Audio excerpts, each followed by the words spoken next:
നമ്മുടെ right board എന്ന് പറയുന്നത് social science plus UPSC integrated ഒരു പ്ലാറ്റ്ഫോമാണ്. അപ്പം ഇതിൽ നമ്മൾ സോഷ്യൽ സയൻസ് പഠിപ്പിക്കുന്ന കൂട്ടത്തിൽ തന്നെ എങ്ങനെയൊക്കെ അത് UPSCക്കും കൂടെ ഉപകാരപ്പെടും എന്നുള്ള കാര്യങ്ങൾ നിങ്ങളുമായിട്ട് പങ്കുവയ്ക്കുന്നുണ്ട്.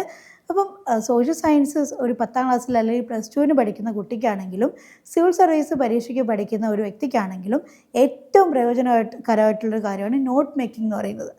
ഈ നമ്മുടെ നോട്ട് വളരെ നല്ലതാണെന്നുണ്ടെങ്കിൽ നമ്മുടെ ഒരു പഠനത്തിൻ്റെ ഒരു ഭാരം പകുതി മുക്കാലും കുറഞ്ഞിരിക്കും. അപ്പം നോട്ട് ഉണ്ടാക്കുന്നതിനൊരു പ്രത്യേക രീതിയുണ്ട്. ചുമ്മാതെ വലിച്ചുവാരി എഴുതുകയല്ല വേണ്ടത്. നമ്മുടെ നോട്ട്സ് എപ്പോഴും കംപ്രസ്ഡ് ആയിരിക്കണം. നമ്മൾ ലൈൻ ബൈ ലൈൻ അല്ല എഴുതേണ്ടത്. ഇപ്പോൾ അത് 10ാം ക്ലാസ്സിലെ കുട്ടികൾക്കാണെങ്കിലും അത് ഉപകാരപ്പെടും. UPSC പ്രിപ്പറേഷൻ ആണെങ്കിലും അത് മസ്റ്റായിട്ട് നോക്കേണ്ട ഒരു കാര്യമാണ്. നിങ്ങൾ പോയിൻറ്റ്സ് ആയിട്ടാണ് എഴുതി വയ്ക്കേണ്ടത്. പിന്നീട് ആ പോയിൻറ്റ്സിനെയാണ് നിങ്ങൾ എലാബറേറ്റ് ചെയ്യേണ്ടത്. അതുപോലെ തന്നെ നമുക്ക് ലെയേഴ്സായിട്ട് നോട്ട്സിനെ ഡിവൈഡ് ചെയ്യാൻ പറ്റും. ലെയർ 1ൽ നിങ്ങൾ കാര്യം എന്താണെന്നുള്ളത് കംപ്രസ് ചെയ്ത് എഴുതുക. പിന്നെ ലെയർ 2 എന്ന് പറയുന്നത് കൃത്യമായിട്ടുള്ള ഡേറ്റ്സ് ആയിരിക്കണം.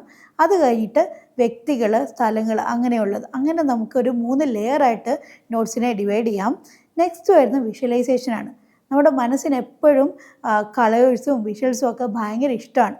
അപ്പം നമ്മൾ നോട്ട് ഉണ്ടാക്കുമ്പോഴത്തേക്കും നിങ്ങൾ ഡേറ്റ്സൊക്കെ ഓർത്ത് വെക്കാൻ വേണ്ടിയിട്ട് അത് പ്രത്യേകം ഏതെങ്കിലും ഒരു കളറിലൊക്കെ എഴുതി വെച്ചാൽ നല്ലതായിരിക്കും. അല്ലെങ്കിൽ അത് അണ്ടർലൈൻ ചെയ്താലും കുഴപ്പമില്ല. ഇപ്പം ഡേറ്റ്സിൻ്റെയൊക്കെ അടിയിൽ റെഡ് കളറിലോ അല്ലെങ്കിൽ വയലറ്റ് കളറിലോ നിങ്ങൾക്ക് ഇഷ്ടമുള്ള കളറിൽ നിങ്ങൾക്ക് മാർക്ക് ചെയ്ത് വെക്കാം. അപ്പോൾ നിങ്ങൾ പരീക്ഷയ്ക്ക് ചെല്ലുമ്പോഴത്തേക്കും എസ്സേ എഴുതുമ്പോഴൊക്കെ നിങ്ങൾക്ക് വേഗം ആ ഡേറ്റ്സ് ഓർമ്മ വരും. ഈ കളേഴ്സ് ആയിരിക്കും നമ്മുടെ മനസ്സിൽ വേഗം പതിയുന്നത്. പിന്നെ അതുപോലെ തന്നെ ഈ നോട്ട്സ് എഴുതി വെച്ചാൽ മാത്രം പോരാ, കൃത്യമായിട്ട് നിങ്ങൾ റിവൈസ് ചെയ്യണം.